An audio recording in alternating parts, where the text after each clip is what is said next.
The church was still echoing with the last notes of the hymn when Sarah leaned in close behind my shoulder and said it. "Don't bring that cross here." She didn't shout it, didn't hiss it. Even. She said it in that low, hollow tone that comes from someone who thinks you're already too broken to fight back. I didn't flinch. I just looked straight ahead at the polished walnut casket 2 rows up, where my son's name, Daniel R. Monroe, was engraved in brass. I kept my fingers wrapped tightly around the wooden cross Daniel had carved with his own hands in college, back when he still wrote me letters with verses tucked inside. He'd finished it with linseed oil and patience, sanding it until even the curves felt like a prayer. It had sat above his mantel since he married Sarah. She had once admired it, back before grief hardened her edges and turned her faith into resentment. "You have no right," she added, her breath warm against my ear. "Not here, not with my kids." I said nothing, just sat there with the folded funeral program in my lap and the cross in my hands. My knuckles were white. The priest continued speaking about Daniel's life, about strength and love and service. I watched Sarah get up to help her aunt to the car. She didn't look at me. She hadn't since the night Daniel collapsed in the hallway and never woke up. Cardiac arrest, at 38, no warning, no goodbye. After the burial, I offered to help with the reception. Sarah waved me off like I was a persistent ghost. "It's handled," she said, turning her back before I could respond.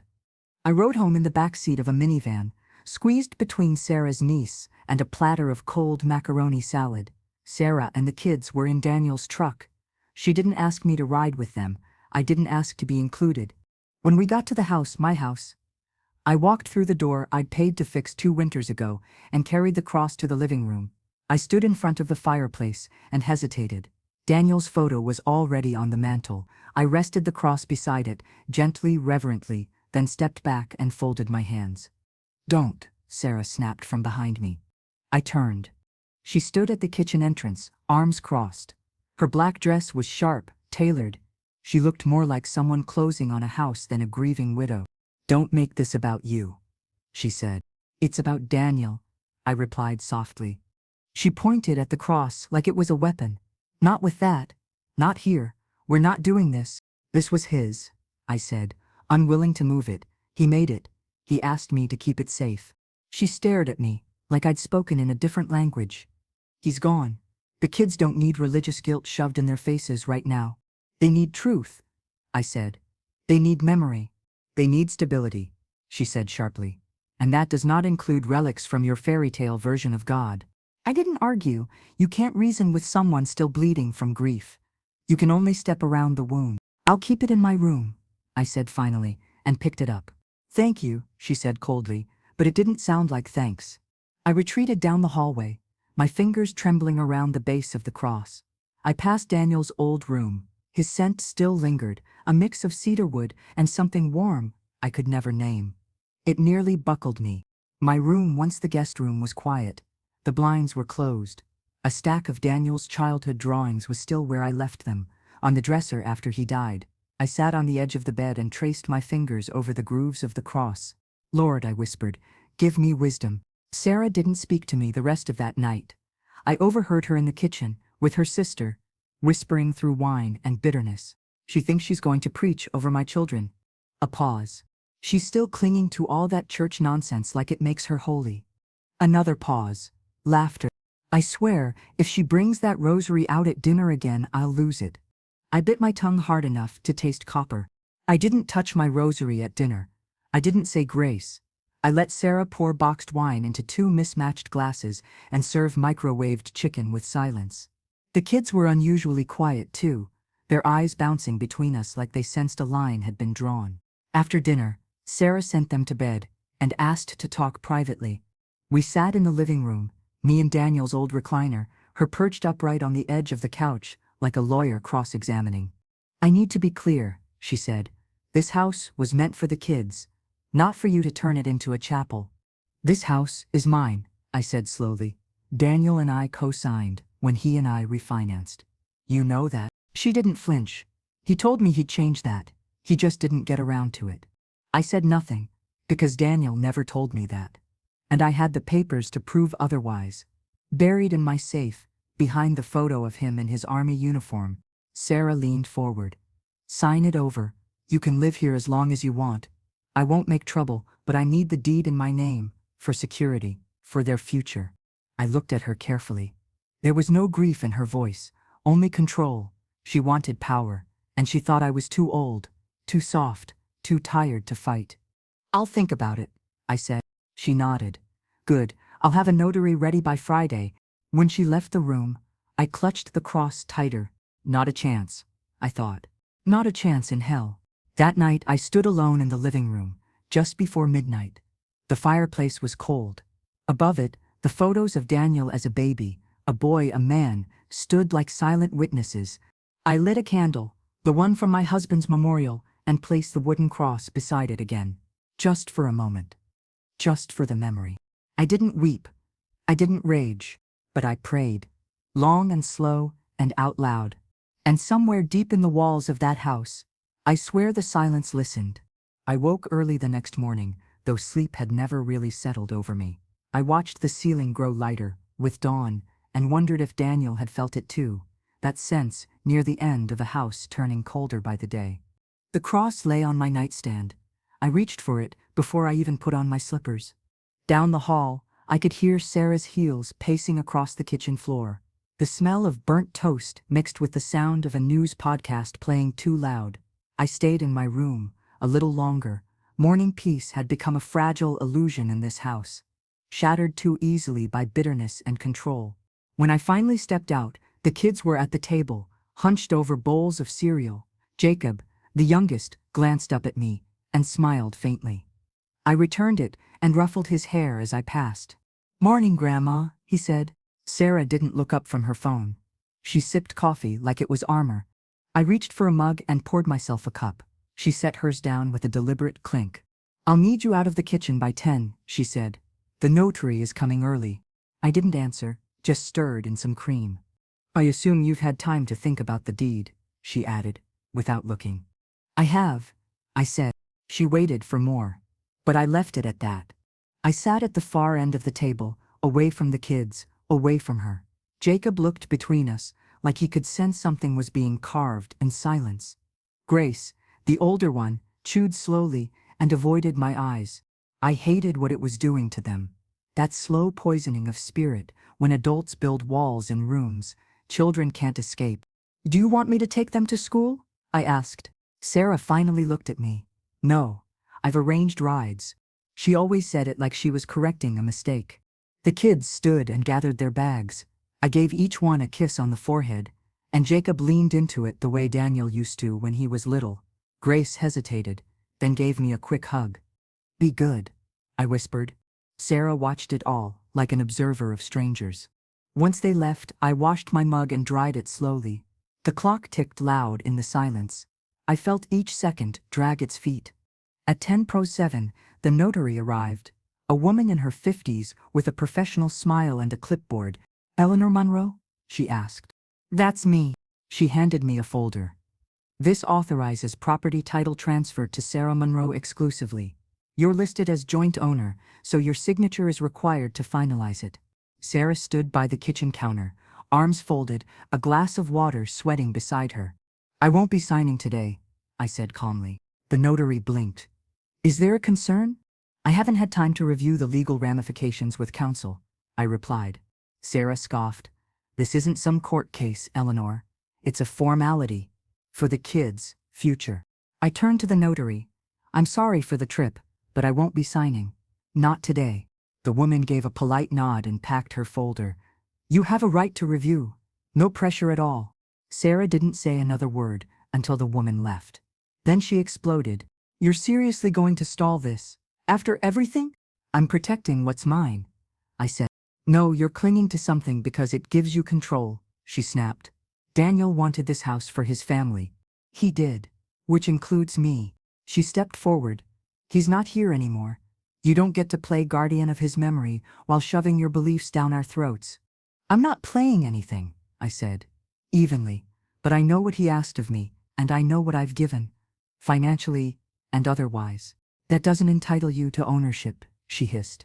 "It entitles me to dignity." She threw her hands up and stormed out of the kitchen. I stood there alone, for a long time, my hands trembling as I held on to the edge of the sink. I wasn't angry. I was sad. Sad that Daniel's name was being turned into leverage, that his memory had become a battlefield between silence and principle. That afternoon, I opened the safe Daniel had installed himself the year after the kids were born. Behind an envelope of savings and some bonds sat the deed, original, notarized, and still in both our names. I took a copy and slid it into my Bible. In the early evening, I lit another candle. I placed the cross gently back on the fireplace mantel and knelt on the carpet, the rosary beads familiar in my hands. Hail Mary, full of grace. I whispered the words more for grounding than ritual. Halfway through the second decade, I heard footsteps. Grace stood in the doorway, watching. What are you doing? She asked quietly. Praying, I said. Dad used to, she said after a pause. Yes, I nodded. He did. She crossed the room and sat beside me. Her shoulder brushed mine. Can I watch? I handed her the rosary. You can do more than that. We prayed together in the dim light of memory. It was not about theology. It was about anchoring something that had nearly drifted away. That night, after Grace had gone to bed, Sarah came to my door. She didn't knock. She just opened it and stood in the frame like she was deciding whether to yell or cry. I saw the cross back on the mantel. I put it there. She crossed her arms. It's confusing the kids. No, it's reminding them. Of what? She said, her voice cracking. Of how people cling to things when everything else falls apart. I looked at her then, really looked, and saw the jagged grief still hiding under her jawline. They need something solid, I said. Not a perfect mother, not a sainted father, just something that doesn't change, depending on who's yelling. I can't raise them in a divided house, she whispered. Then don't divide it. She shook her head and left. She didn't slam the door, she just closed it softly, like she wasn't sure she'd get the chance again. It's strange what lingers in the air when a house shifts its loyalty. The silence felt different the next morning. Not hostile, but brittle, like the walls were bracing for something neither of us had said aloud yet. I stood at the kitchen sink, washing the same mug I'd used every day since Daniel's passing. Sarah had gone out early. She left no note, just the door swinging behind her before sunrise. I didn't ask where. I didn't need to. The children came down quietly. Grace offered a shy smile, her eyes still carrying the weight of our shared prayer the night before. Jacob lingered beside me as I buttered his toast. Grandma, he asked, voice small, why doesn't Mom like the cross? I looked down at him, surprised not by the question, but by how long he'd been waiting to ask it. She's hurting, I said carefully. Sometimes when people hurt, they push away anything that reminds them of what they've lost. He frowned. But Dad liked the cross. I nodded, placing the plate in front of him. He did. He said it helped him feel strong. Jacob thought about that while he chewed, then said, Can I touch it, just once? That morning, after breakfast, I brought him to the fireplace. We stood in front of it, both barefoot on the wooden floor. I lifted the cross gently and placed it in his small hands. He ran his fingers over the grain, the shallow carved initials near the base, DRM. Then he looked up at me, eyes wide. Feels warm. It always did, I whispered. The tension snapped back like a slingshot when Sarah returned around noon. She burst through the door, holding a folder in one hand and her phone in the other. We need to talk, she said without greeting me. I set down the laundry. I'd been folding. I just spoke with the mortgage broker. He said you never removed Daniel's name after the refinance, she said, flipping the folder open on the dining table. It's going to make everything a nightmare. That's correct, I replied. We co-owned it. I assumed. She stopped herself, frustration tightening her jaw. He said he was going to change it, but he didn't. She stared at me like I was personally sabotaging her. I need security, Eleanor. I can't keep raising 2 kids in a house that's legally yours. Then stop treating me like a threat, I said, my voice calm, but firmer than I intended. She sat down heavily, fingers raking through her hair. You think this is about control? I didn't answer. I didn't have to. She laughed once. A dry, sharp sound. You've made it perfectly clear you won't hand it over. I'm not handing over my son's legacy, so you can erase everything he stood for. Her eyes narrowed. This isn't about erasing. This is about survival. I'm alone, Eleanor. I'm the one they crawl into bed with when they have nightmares. I'm the one trying to hold this house together with duct tape and a fake smile. You're not alone, I said softly. I'm here. She shook her head. No, you're not. You're camped out like a watchtower, measuring my every step against your faith. There was truth in what she said, but there was fear in it too, and fear has a way of curdling judgment. I don't need you to pray for me, she continued. I need you to support me. I've done both, I said. But you only see one. She stood abruptly. If you won't sign, then maybe it's time you left. The room fell silent. Maybe that's what we both need, she added. I didn't raise my voice. I didn't beg. Instead, I said, then let's speak plainly. That night, after the children were asleep, and the house held its breath again, I retrieved the safe box from my closet. I opened the deed and the refinance paperwork, spread them across my bed like sacred texts. I took out Daniel's last note to me, written after his second deployment, tucked inside a church bulletin. Mom, if anything happens to me, don't let the house fall apart. Not just the building, the people inside it. Keep it steady, keep it honest, keep them remembering. Love, Daniel. I pressed the paper to my chest. He hadn't told me how. Only asked that I try. The next day, I visited the church for the first time in months. The pews were mostly empty, dust catching in the morning light. I sat in the third row from the front, the way Daniel always liked. He said it was close enough to feel involved, far enough not to be watched. I prayed not for victory, but for discernment. When I returned, Sarah was outside watering the small garden Daniel had planted. She looked up when I approached. Her eyes were tired, rimmed red, but not angry. I said only this: if you truly want me gone, I'll go. But the house stays with the children. Not the anger, not the silence, not the pride. She didn't respond. Not right away. She turned off the hose and said, you won't be here forever, but they will remember. I nodded. Then let's give them something worth remembering. We didn't hug. We didn't cry. But we didn't shout either. It wasn't peace. Not yet. But it was a pause in the war. That evening, I returned to the fireplace. I stood before the photos, Daniel as a baby in my arms, Daniel holding Grace after she was born, Daniel in his uniform, smiling like the world hadn't worn him yet. The cross sat at the center of the mantel. The candle beside it flickered softly, casting shadows over the curve of his carved initials. I reached for my rosary, the beads worn smooth by decades of whispered hope. I didn't pray for her to change. I prayed for the strength to stay the same, to hold the line without striking back, to carry both the cross and the cost. 2 days passed without another mention of the deed. No papers on the counter, no legal phrases tossed like grenades across the table, but silence has its own sharpness. It cuts, just slow. Sarah and I operated in parallel now. She moved through the house like she was trying to outrun something. I moved slower, more deliberately, because I'd already stopped running a long time ago. The children felt it. Grace lingered in her room more, and Jacob's laughter came with hesitation, like it needed permission. It pained me to watch them shrink into the walls of a home that once pulsed with warmth. On the third morning, Grace knocked softly on my bedroom door. I was still in my nightgown, brushing out my braid. "Grandma," she whispered, "can you help me with something?" She held up a small notebook, spiral-bound, stickers peeling at the edges. I recognized it immediately. It was Daniel's old scripture journal. He used it in his 20s when he taught Sunday school. "Where did you find that?" I asked gently, taking it from her hands. "In the garage, under a pile of cords. I think Mom was going to throw it away."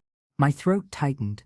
I flipped through the pages. His handwriting, looping and messy, still carried the energy of someone learning how to wrestle with doubt. He had underlined verses, added questions in the margins. One phrase kept appearing. "Let love be louder than loss." Grace sat on the edge of my bed. "Can we read some of it tonight, before bed?" I nodded slowly. "Yes, sweetheart, we can." That evening, after dinner, Sarah left to run errands. I didn't ask. I assumed she needed space or strategy. Either way, the quiet she left behind felt like a door left ajar. Grace and Jacob brought their blankets into the living room. I lit the same candle as always, and we gathered on the rug near the fireplace. I read a few lines from the journal, Daniel's thoughts on mercy, patience, and the way forgiveness doesn't mean pretending nothing happened. Grace rested her head on my shoulder. Jacob said, I think Dad would have liked the candle. I think he would too, I whispered. They fell asleep before the second entry. I tucked blankets around them and sat there long after their breathing deepened. My rosary was warm in my hand, the cross on the mantel glowing in the candlelight like it had been waiting for this moment of peace. That's when the knock came. Not at the door, at the window. Soft, 2 taps, then silence. I turned toward it slowly, heart clenching. Outside, half obscured by the night, stood a woman in a crisp blazer and a man with a clipboard. Not strangers, real. I stepped out onto the porch, careful not to wake the children. Can I help you? I asked, voice firm. The woman offered a smile too bright for the hour. Hi, we were told the property might be coming on the market soon. Just doing early evaluations. By who? The man checked his notes. Sarah Monroe? I exhaled slowly, gripping the porch railing. There's been a mistake. This house is not on the market. The woman tilted her head. Well, she mentioned pending paperwork and family transition. If you'd like, we can leave a packet. Do that, I said coldly. And don't come back without an appointment. I took the folder they handed me, didn't even glance at it until I was back inside. The pages were slick, too polished. Pictures of kitchens that looked like they'd never been cooked in. Price estimates circled in blue ink. Staging recommendations. None of them included the cross. None of them left room for a rosary. I waited until morning to confront her. The kids had gone off to school, and she was at the kitchen island, spooning yogurt into a bowl like nothing had changed. I had visitors last night, I said. She didn't look up. Realtors, I added, with your name on the form. She paused mid-scoop. They're just early consultations. For what, Sarah? She set the spoon down gently. For options. If this house is going to stay in your name, I need a backup plan. I can't raise kids with no legal grounding. You had no right to involve them without telling me. Her face stayed neutral. I had every right to explore options. You've made it clear you won't budge. I leaned forward. You don't get to sell a home you don't own. It's not about selling, she shot back. It's about control. You hang your faith over us, like a sword, and expect gratitude. This isn't your sanctuary. It's a house full of real people, trying not to fall apart. Then stop treating it like a transaction, I said. That landed. Her eyes flicked to the side. You think the kids will remember your casseroles and bedtime prayers? She asked. They'll remember the tension, the cold, the way no one talked unless it was a sermon. I stepped back. Not from pain, from clarity. They'll remember I stayed, I said. And I left her, at the table, with her untouched yogurt, and a silence that wasn't mine to break. That night, I stood in front of the fireplace again. I held the rosary in one hand, Daniel's journal in the other. I didn't pray for her anymore. I prayed for what came next. I didn't sleep that night. Not because I was afraid, not even because I was angry, but because something inside me had finally stopped bending, and in its place, something much quieter had started to hold its ground. At dawn, I was already dressed. I brewed coffee and folded laundry while the sun began its slow climb over the backyard fence. Sarah was still asleep. The house had a rare stillness, like it was waiting to see what I'd do next. By 8, I was standing in front of the safe again. It opened with a soft metallic click, and I retrieved the deed, not a copy this time, but the original, thick paper, embossed seal, and both our names, mine and Daniel's, side by side, like a final agreement we never had time to discuss. I also took the refinance statements, the notarized amendments, and the church letter Daniel had written about transferring part of the land to the diocese for a garden, something he never filed, but talked about after every Sunday service. I packed them carefully into a manila folder, slipped it into my handbag, and placed the cross gently on top of it. The rosary followed. By 9, I was in my car.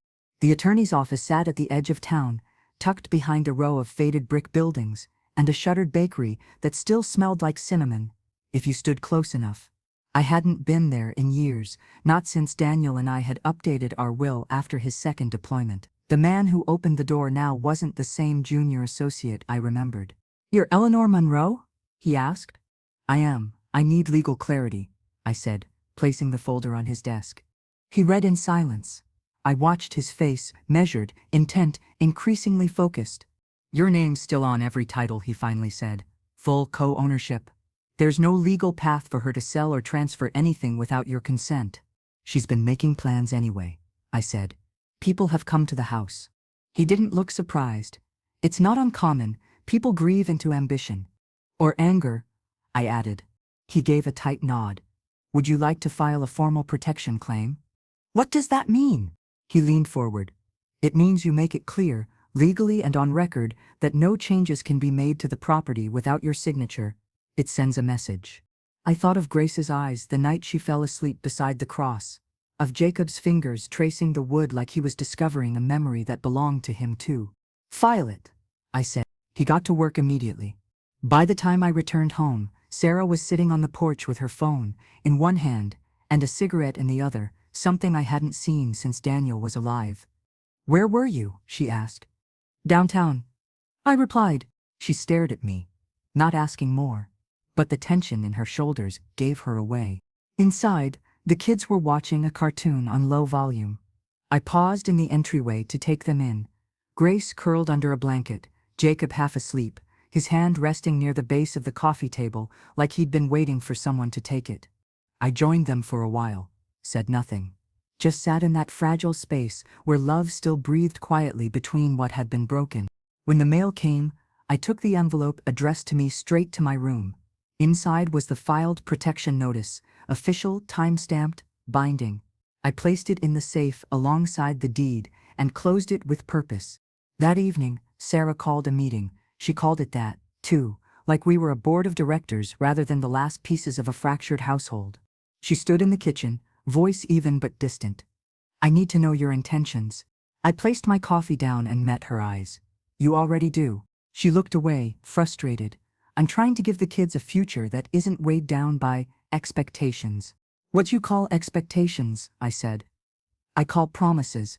Her hands clenched the edge of the counter. You're going to make this a war, aren't you? No, I replied softly. But I'm no longer retreating. She didn't answer, just turned and left the room. Later that night, I stood in front of the fireplace again. The cross was back in its place, centered beneath Daniel's smiling face. My rosary was warm in my hands, the beads slipping gently between my fingers like old truths I wasn't ready to forget. Grace appeared in the hallway, watching me in silence. Is it okay if I sit with you again? She asked. I opened my arms. She curled beside me, and we prayed. Not loudly, not in defiance, but in stillness. The kind that moves deeper than sound. When we finished, she whispered, I think Dad hears us. I think so too. She smiled, pressed her cheek against my shoulder, and said, Don't go anywhere, Grandma. I kissed her forehead. I'm not. And I meant it. Whatever Sarah decided next, whatever lines she tried to redraw, I wasn't moving. The cross would stay, the photos would remain, and the legacy, however bruised, would hold. Not because I was stubborn, but because I remembered, and I would make sure they did too. It began with a quiet change, not in words but in the way Sarah moved through the house. She no longer avoided eye contact. She offered no apology, no peace offering, just silence stripped of venom. A sort of truce, perhaps. Or maybe just exhaustion. I didn't trust it. Not yet. On Friday afternoon, I caught her standing in front of the fireplace. Her arms were crossed, her gaze fixed not on the cross or the candle, but on the photograph of Daniel in uniform. Her jaw was set, but her face was soft. She didn't notice me in the doorway. For a moment, I let myself hope that something in her had turned. Then I noticed the envelope in her hand. She slid it between two books on the bottom shelf before walking away. She hadn't realized I was there. That evening, after she left to meet a friend for coffee, I retrieved the envelope. It was addressed to a real estate agent. Inside was a letter, unsigned but unmistakably hers, outlining intent to pursue sale options independently, pending timeline. I stood there, envelope in hand, heart pounding, not with fear, but with weariness. This wasn't over. The next morning, I drove to the church. Not for mass, just to sit. The sanctuary was empty, sunlight pouring through stained glass and pooling across the pews like spilled oil. I sat where Daniel used to sit when he brought the kids. Left side, fourth pew, where he said the acoustics made the choir sound like angels. I didn't speak aloud. I didn't need to. Some prayers only need breath. When I returned home, Sarah was waiting on the porch. "I know you saw it," she said without preamble. I nodded. "I wasn't going to send it yet," she added quickly. "Like that might change what it meant." "But you wrote it," I replied. She looked away. "I needed options." "You have options," I said. "You've always had them. You just don't like the ones that require sharing." She laughed once. Bitter. "You think I enjoy fighting you? I think you enjoy control." She stood abruptly. "Don't pretend you're innocent. You're not just some sweet old woman clutching rosary beads. You're guarding this house like it's your final mission." I didn't rise to it. I simply said, "Because it is." She didn't speak again, just walked inside and let the screen door slam. That night, the air felt heavier, like the house knew something was coming. I sat at the kitchen table and took out a fresh sheet of paper. "To whom it may concern. This property is not available for sale or transfer and remains in full legal possession of Eleanor Jean Monroe as co-owner of record." I drafted the letter by hand, then typed it for submission to the county assessor's office and our HOA, a formality perhaps. But it felt like laying bricks in a wall that needed building. I added a copy to my folder and slid it back into the safe. Later, I stood again before the fireplace. It had become my anchor point, the place I returned to when things frayed beyond repair. I traced my fingers along the grain of the cross. Daniel's initials were still sharp in the wood. Not fading, not worn, as if he'd just carved them yesterday. The rosary beads hung loosely in my hand. I whispered no words. I just stood there, letting the weight of all of it pass through me. A door creaked behind me. Grace. She stood in the hallway, barefoot, her hair a mess of sleep. "Grandma," she whispered, "why is Mom so mad?" I turned to her. "She's scared." "Of what?" "Of losing things she thought were hers." She frowned. "Is she losing us?" I walked over and pulled her into a gentle hug. "No," I said softly, "but she might lose the version of life she thought she could build without remembering where it started." She nodded against my shoulder. "I don't want you to leave," she said. "I don't want to leave either." She stepped back and looked up at me. "Then don't." The next day, Sarah called a locksmith. I watched him arrive from the window, toolkit in hand, pleasant smile, oblivious to the battlefield he'd entered. When he knocked, I answered. "Hi there," he said, "here to rekey the front and back doors. Shouldn't take more than an hour." I blinked. "Do you have authorization?" "Miss Monroe called us in, said it was a security upgrade." I stepped outside, closing the door behind me. "I'm the homeowner," I said. He hesitated. "Are you Eleanor Monroe?" "I am." "And she's your daughter?" "Daughter-in-law." He scratched his head. "Oh, would you like me to hold off?" "Yes." He nodded and backed away like someone retreating from the wrong house. When Sarah came out, 20 minutes later, to find him gone, she didn't even ask. She just glared at me and went back inside. That night, I placed a copy of the deed in Grace's journal. Not to give it to her now, but to hide it somewhere they'd never expect to look. I tucked it between Daniel's verses, the ones she'd started to memorize, just in case. The house was quiet the next morning, but it wasn't the comforting kind of quiet. It was the kind that thickened around the corners, that hummed with tension, just beneath the surface. Sarah avoided me. The children did not. Grace gave me a tight hug before school. Jacob pressed a note into my hand, a drawing of our fireplace with the cross and the candle and the words "home" scribbled underneath in block letters. It sat in my pocket the whole morning while I did laundry, dusted the shelves, and gathered up another bag of books to donate. I didn't touch the envelope. Sarah had left on the hallway table the night before. Its presence was enough. A silent threat, sealed and smug. She hadn't said a word about it. She didn't need to. I already knew what it would be. It was just past 11 when the doorbell rang. This time it wasn't a real estate agent or a locksmith. It was a man in a worn navy suit, clipboard in hand, accompanied by a young woman holding a tablet. "Mrs. Monroe?" he asked. "Yes," I replied, though I already knew what was coming. "We're here from the County Family Court Division. There's been a preliminary inquiry opened regarding the living arrangement here, specifically concerns of property instability and potential emotional distress involving minor children. I didn't blink. Who filed it? He hesitated. We're not allowed to disclose the source at this stage, but we'd like to schedule a follow-up assessment, a home environment review. Behind them, a neighbor's car door slammed. I could feel eyes watching from across the street. I see, I said. You're welcome to return with an appointment. Until then, I declined further discussion. The woman gave a tight nod and tapped something on her tablet. We'll confirm the date via certified letter.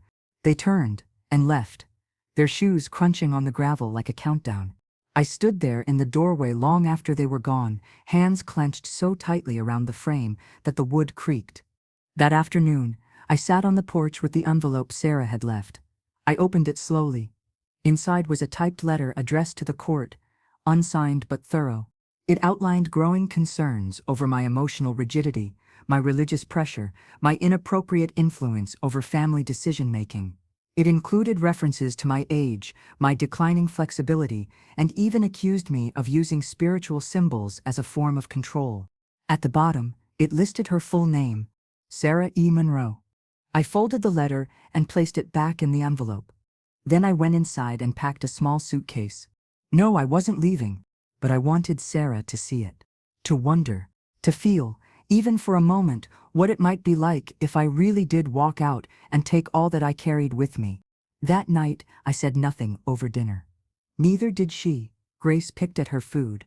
Jacob hummed softly to himself, oblivious. When the table was cleared and the kids had gone to bed, I stood by the fireplace again. I held the rosary loosely, letting the beads slip one by one through my fingers like I was counting seconds instead of prayers.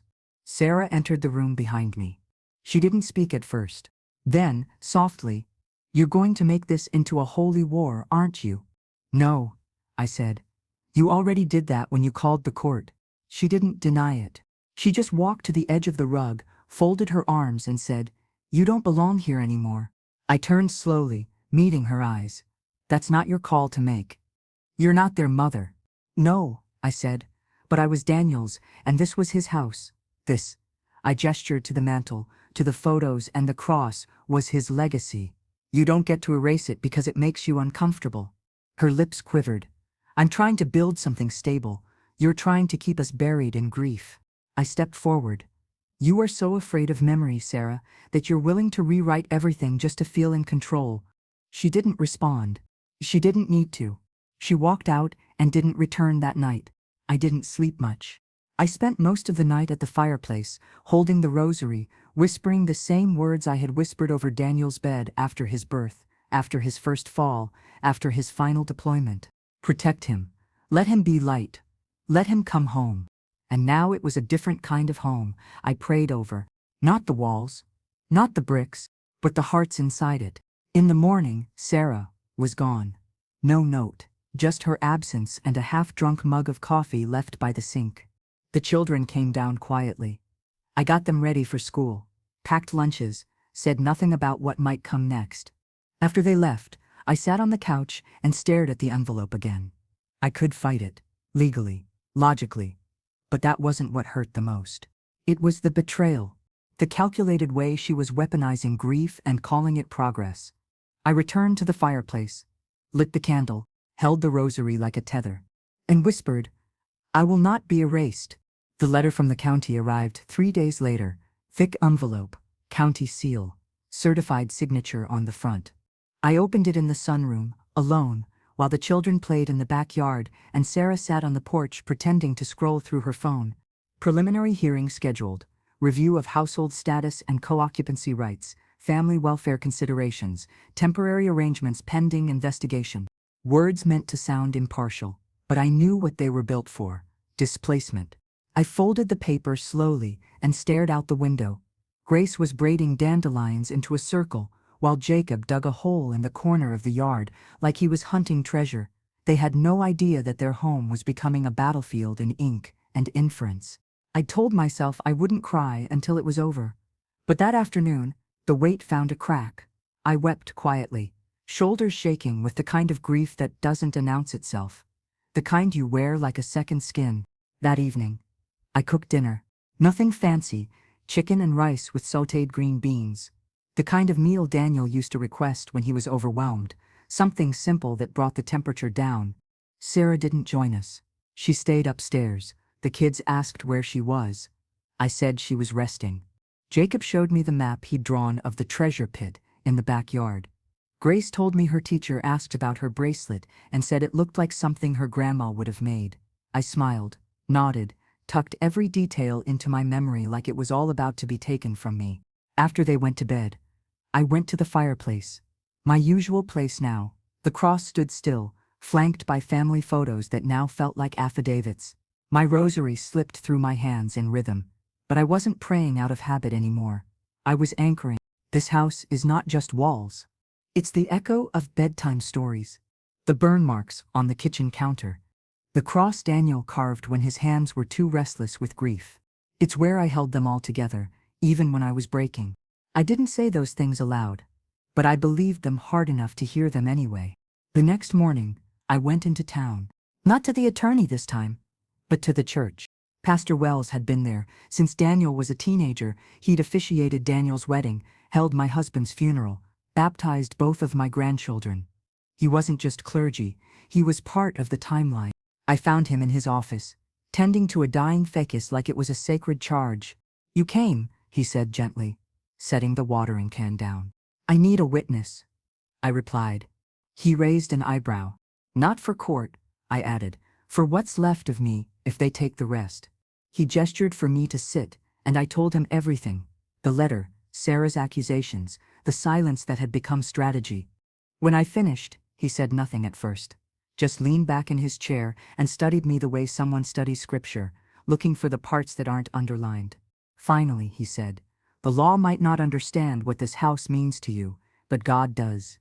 That's not enough to stop a court order." "No," he admitted, "but it's enough to remind you who you are when they try to tell you otherwise." He handed me a small envelope on my way out. "I want you to keep this." I didn't open it until I got home. Inside was a handwritten note. "Your home is your testimony, and no testimony is void just because someone refuses to listen." Later that night, after Sarah had gone out again, and the children were tucked into dreams untroubled by adult bitterness, I stood before the fireplace once more. I took the court letter and tucked it behind Daniel's photo, not to hide it, but to remind myself who I was defending. Then I took the envelope from Pastor Wells and slid it under the base of the cross. A message under the symbol, a prayer under the pain. I stood there, rosary in hand, shoulders set, not just in grief but in declaration. I was done reacting. Now I would prepare. The next day, I went through every drawer, every folder, every saved receipt and scan. I built a paper trail, so thorough it would make even the most skeptical clerk pause. Proof of co-ownership, medical receipts, letters from Daniel, documentation of my financial contributions during his unemployment, notes from the school addressed to guardian, even the birthday invitation I signed last year for Grace's party. Not one of these things screamed, "I belong," but together, they whispered it. That night, I heard Sarah on the phone. Her voice was low, tense. I didn't catch every word, just fragments. "If she pushes this, we go for mental stability. Old, deeply religious, not adaptable. Make her look like a risk." I sat on the stairs in the dark and closed my eyes. It was no longer a misunderstanding. It was a campaign. I returned to the fireplace once more, held the rosary, lit the candle, whispered no words this time. Just stood with everything that had been said, unsaid, threatened, and remembered. The day of the hearing approached like a storm. You could see from miles off, but couldn't step away from. I didn't tell Grace, or Jacob. They didn't need to know what kind of machinery was now grinding beneath their roof, papers, claims, and strangers deciding what suitable looked like. I let them stay inside childhood a little longer while I stood on the perimeter holding back the flood. Sarah, to her credit, made herself scarce. She didn't gloat, didn't needle, but her silence was no longer tension. It was strategy. She moved around the house like a tenant, confident she'd soon hold the deed. Tuesday morning, I found a stack of moving boxes in the garage, empty, labeled, flattened. They weren't mine. I spent the afternoon at the kitchen table, going over the binder I'd prepared. I had labeled everything: house history, guardianship evidence, medical and financial contribution, faith and stability. It wasn't meant to prove I was perfect. It was to prove I had stayed. There's something sacred in that, showing up even when people don't clap for it.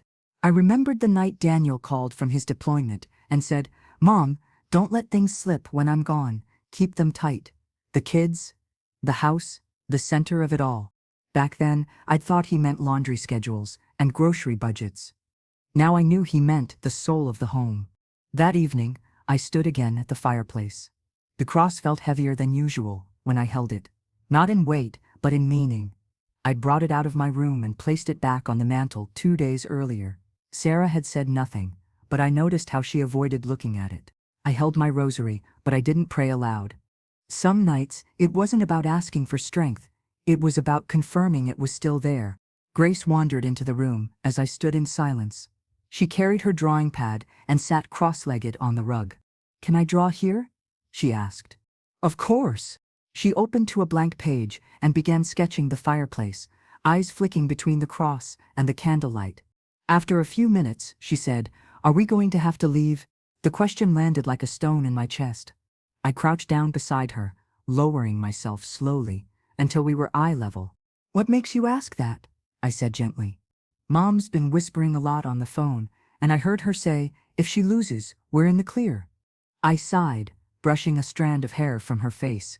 "You're not leaving this home because of me, Grace. If anything happens, I'll be the one to go." She looked at me sharply. "But this is your house too." I smiled sadly. "It is, but sometimes people try to rewrite the rules when they don't like the ones they started with." She returned her gaze to the page and said, "I don't want you to go. It doesn't feel like home without you here." And that was the moment I knew, even if I lost the house, I'd already won the part that mattered. Later that night, while the house slept, I drafted my final statement, the one I'd read in court. I didn't make it dramatic, no grand emotional speeches, just a truth that couldn't be forged. I am not here to win a property dispute. I am here because this house is not just drywall and beams. It's the soul of a man I raised, and the home he built with his hands before he left this earth too soon. I did not ask to stay out of entitlement. I stayed out of love, out of duty, out of history. And no legal loophole or bitterness should rewrite what was built in faith and family. I printed 2 copies, folded one into the file, tucked the other into the Bible on my nightstand. The morning of the hearing, Sarah didn't speak a word to me. She wore a crisp gray blazer and low heels. Her makeup was immaculate, but her eyes looked tired. I could see the toll in the tiny tremor in her fingers as she sipped coffee. She wasn't unshaken. She just hid it better. We drove separately. I didn't want my silence to be interpreted as surrender. The courtroom was sterile and impersonal. Pale blue walls, fluorescent lighting, a judge with reading glasses perched halfway down her nose. We weren't in a trial, just a hearing. But to me, it felt like a confession booth for the living. They asked questions, lots of them, about guardianship, about household stability, about boundaries. Sarah spoke calmly, articulately, painting a picture of a woman set in her ways, unsupportive of change, religiously rigid. She used words like atmosphere and developmental influence. I sat still, waited my turn. Then, when it came, I stood with my rosary in hand, and my voice steady. I didn't come to disprove her story. I came to tell mine. I read my statement. I didn't cry. I didn't falter. When I finished, I looked at the judge and added one more thing. This house will stand long after this hearing is forgotten. What matters is whose values echo in its rooms. The judge nodded. She didn't smile, but something in her posture softened. I left that room unsure of how the decision would fall, but I walked out with my head high. That night, I returned to the fireplace. No one else was home yet. Sarah had taken the kids for ice cream, maybe to distract them, maybe to soften the day. I lit the candle, held the cross for a long moment, and whispered to the walls, whatever happens next, I kept my promise. The decision didn't come right away. It was 5 days later when the letter finally arrived, folded neatly in a plain white envelope with a state seal stamped across the top. Sarah opened it first. I was folding laundry at the kitchen table when I heard the front door click. Heard her heels hit the floor too fast. Heard the paper rip. I didn't move. I waited. She didn't storm in. No shouting, no gloating. Just footsteps, slow, measured, and then her voice, dry and low. They ruled in your favor. I looked up. Her hand was still holding the letter, but her fingers had loosened. They said you could stay. No limitations. No restructuring. And the rest? I asked. They acknowledged your contribution, called you a co-stabilizer of the household. I nodded. I didn't smile. I didn't sigh with relief. I simply said, thank you for telling me. She hovered for another second, then turned and walked away, letter still in hand, like it meant nothing, now that it hadn't gone her way. That evening the silence between us shifted again, but not toward peace, toward something like resentment, cooled into resignation. She barely spoke. Neither did I. But the children noticed the air felt different. Grace lingered near the kitchen doorway, watching us from behind her book. Jacob asked if we were going to have a celebration. No, Sarah said curtly. It wasn't that kind of thing. And maybe she was right. What had been preserved wasn't a victory. It was a holding, a refusal to be erased, a choice to remain rooted. Later, I returned to the fireplace. I lit the candle again. Same matchbook, same wick, same soft glow against the wooden cross. The house didn't feel triumphant. It felt tired. I stood there, rosary in hand, and let myself exhale everything I'd been holding in since that first whisper at the funeral. The cross seemed to carry more weight tonight, not because of the ruling, but because of everything it had withstood. It had stayed on that mantle through grief, through conflict, through legal filings and nights of unanswered prayers. It had stayed, and so had I. When Grace crept in, I heard her before I saw her. She always dragged her slippers just a little. She stood at my side, looking up at the flame. You don't look happy, she whispered. I'm not unhappy, I said. I'm just steady. She leaned against me, her cheek resting lightly on my arm. Are we going to be okay now? She asked. I didn't answer right away. Instead, I asked her, what does okay mean to you? She was quiet for a few seconds. Then, no more scared silence. That pulled something sharp and tender from inside me. I think we're heading there, I told her. But slowly. The next morning, I woke to find the fireplace cleared. The cross was gone. So were the photos. Every single one. The candle had been blown out, and its wax was scraped clean off the plate. All of it, erased like it had never been there. I found the cross on the dining table, lying flat beside a taped-up box labeled Mom's Things. The photos had been stuffed inside. I stood over them for a long time, letting the pulse of my anger settle before it could take shape. When Sarah walked in, she didn't flinch. I thought we agreed the legal part was done, she said. We did. Then maybe it's time to make the rest of the transition feel real. I picked up the cross and held it gently. That was never yours to move. She crossed her arms. This is my home too. I didn't raise my voice. And your children's, and Daniel's. This is not a reset button. Her eyes narrowed. You got what you wanted, now stop haunting the place. And that was it. Not rage, not a fight. Just the sound of something final, like a door closing gently behind someone who doesn't plan to return. That night, I didn't place the cross back on the mantle. Instead, I stood before the empty fireplace, rosary in hand, and looked at the bare wall. The shadow of the photos was still faintly visible, where the light had once faded, the paint around them, an outline of memory. I didn't cry. I stood tall. And I prayed for Sarah, not in pity, not in superiority, but out of love, because I could see now that she wasn't just trying to claim space. She was trying to survive her version of grief by removing its reminders. What she didn't understand was that grief doesn't fade when you strip a wall. It sinks deeper when it has nowhere left to echo. Later, I took the cross upstairs and placed it in my room. I set it beside Daniel's old Bible and Grace's latest drawing. I lit a candle, not for ceremony, but for stillness. The mantle would stay bare, if that's what it needed to be. But the center of the house was still beating, and it knew my name. The days that followed passed like unmarked pages, filled with activity but lacking meaning. Sarah stayed civil, mostly. No more remarks. No further boxes labeled with my name. But the message was clear. I was tolerated now, not welcome. The fireplace remained bare. The mantle that once held Daniel's smile, the children's drawings, and the cross he carved in his 20s now displayed only dust and neutrality. A blank altar. She had scrubbed memory away like it was mold. I didn't argue. I didn't replace anything. Sometimes, silence is the loudest form of resistance. But Grace noticed. She noticed everything. That Thursday evening, as I peeled apples at the counter for a crumble, she slid into the room without a word. She stood beside me, arms crossed, watching the way I worked the knife. "You didn't put the pictures back," she said. I kept peeling. "No." She frowned. "Why?" "Because sometimes people have to miss something before they know it mattered." She said nothing, but I felt her processing it. She looked toward the living room. "It feels like a stranger's house now."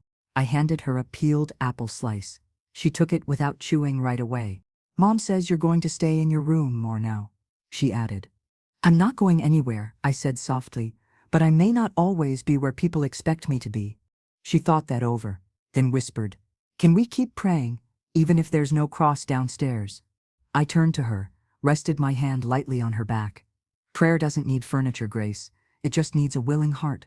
Her shoulders relaxed, and for the first time in days, she smiled.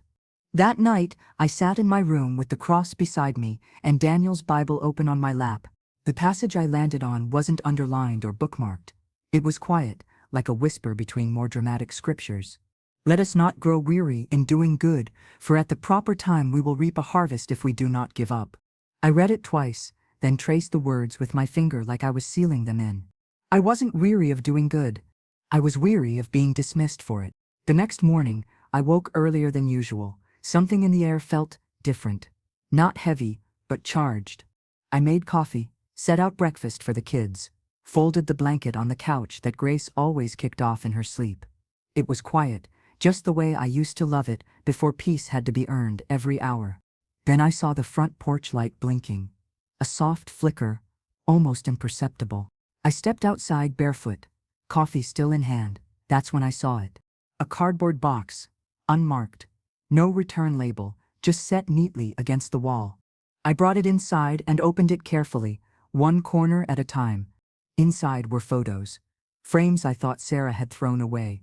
The family Bible that had sat by the door for years. And Daniel's Army commendation, folded in its old navy blue leather folio. Beneath all of it, wrapped in tissue, like a gift, was the broken crucifix from the garden. The one Sarah had knocked over the day after the funeral and claimed she didn't notice. I stared at it for a long time, and I understood. She wasn't asking for forgiveness. She was giving back the pieces she couldn't carry.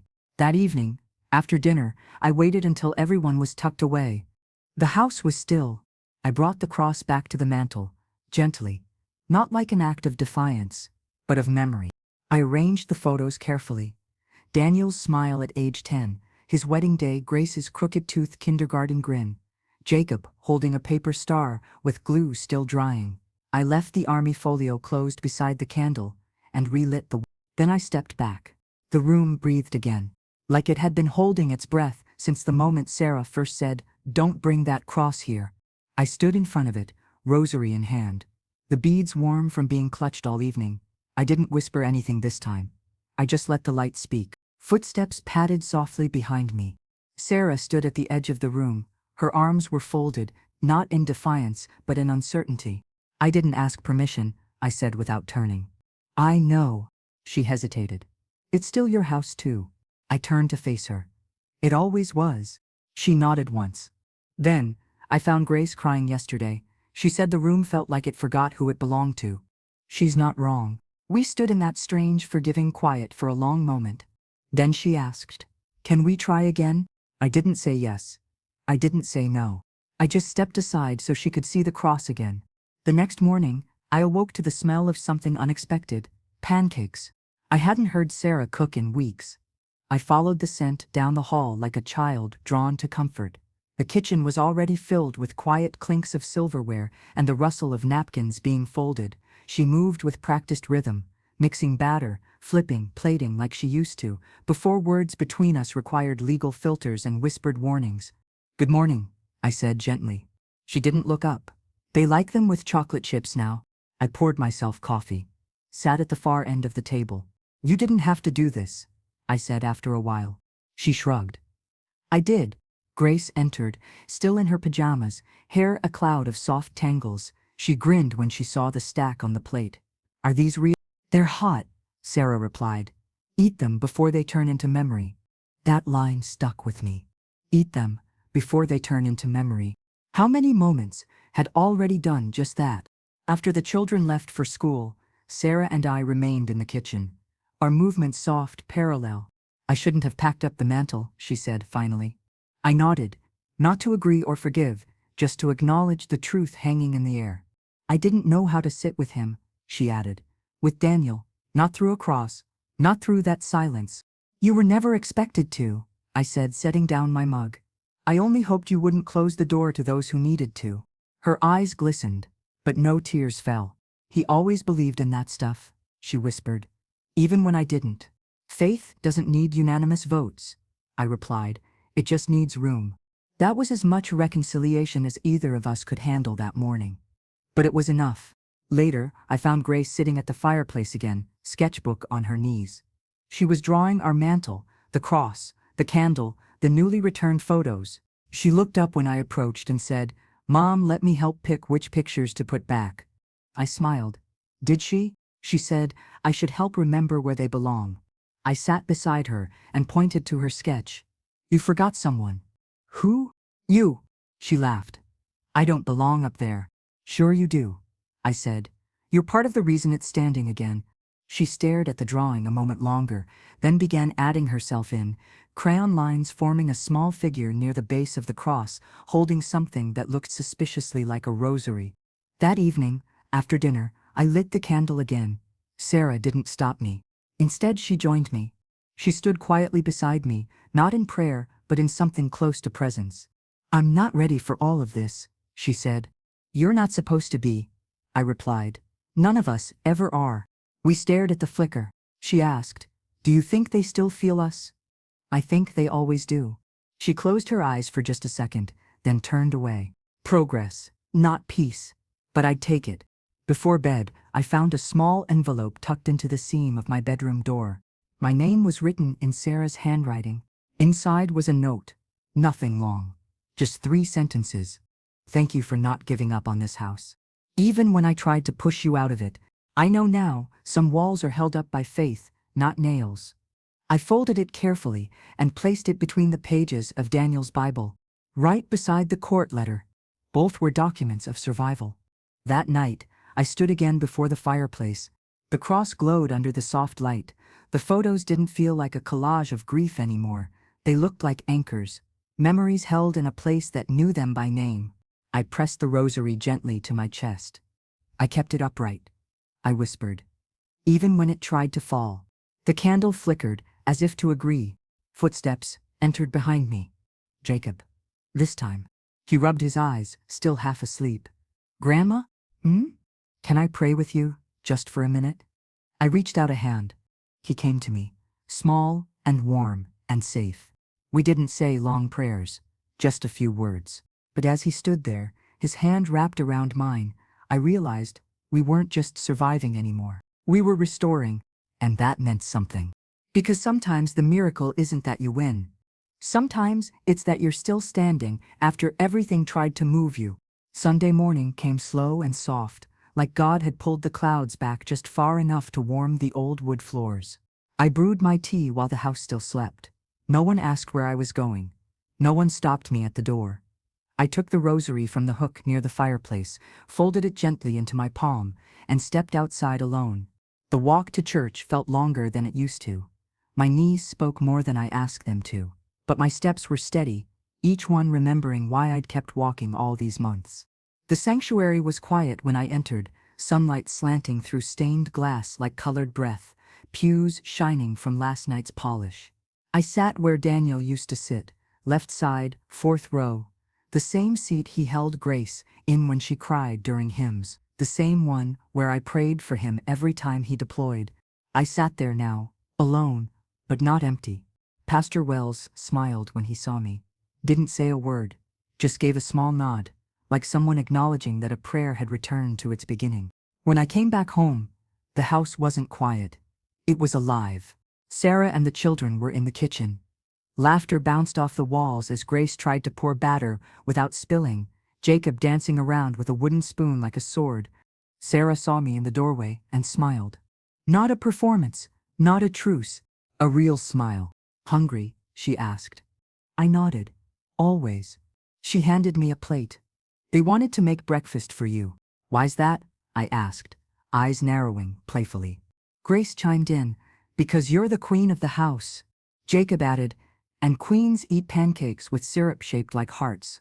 I laughed, really laughed, and let myself be wrapped in the chaos of normal. No one mentioned the court letters. No one brought up deeds or guardianship, or prayers overheard in secret. We just ate. Together. Later, Sarah and I sat on the porch while the kids cleaned up their restaurant. She watched them through the window, then turned to me. I'm sorry I tried to push you out. I didn't look at her. I know. I didn't know how to live with memory and grief in the same house, she said. I thought if I stripped it bare, I could breathe again. I nodded slowly. Sometimes, when people lose their footing, they think they need to tear the floor out. She gave a weak chuckle. You stayed, even when I didn't deserve it. I turned to her now. You're right, you didn't. She winced. But I didn't stay because of what you deserved, I continued. I stayed because this is the house Daniel built, and my staying was part of keeping him alive here. She swallowed hard, eyes glistening. I see that now. There was nothing more to be said. Some forgiveness doesn't come with speeches, just shared air. That night, I stood once more in front of the fireplace.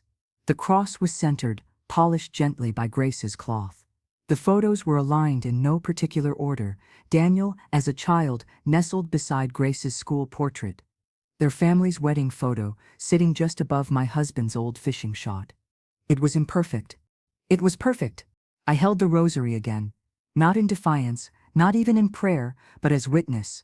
Each bead, each breath, marking a life that didn't buckle under silence or threats or revision. I had stayed. And because I stayed, memory stayed. Faith stayed. Home stayed. Footsteps behind me again. Not hurried, not hesitant. Sarah. She stood beside me for a moment before speaking. Grace wants to know if she can bring the cross to show and tell at school. I smiled softly. Does she know what it means? She said it reminds her of Daniel. And you. And bedtime prayers that made the shadows feel smaller. I looked at her then, eyes full but steady. Then she knows enough. She nodded, then turned to the mantel. Her fingers brushed the base of the cross like she was reading something carved there, only she could feel. We're going to be okay, she said, almost to herself. Yes, I answered. We already are. And that was the end of the storm. Not with thunder, not with applause, but with a quiet peace built on the back of every refusal to leave.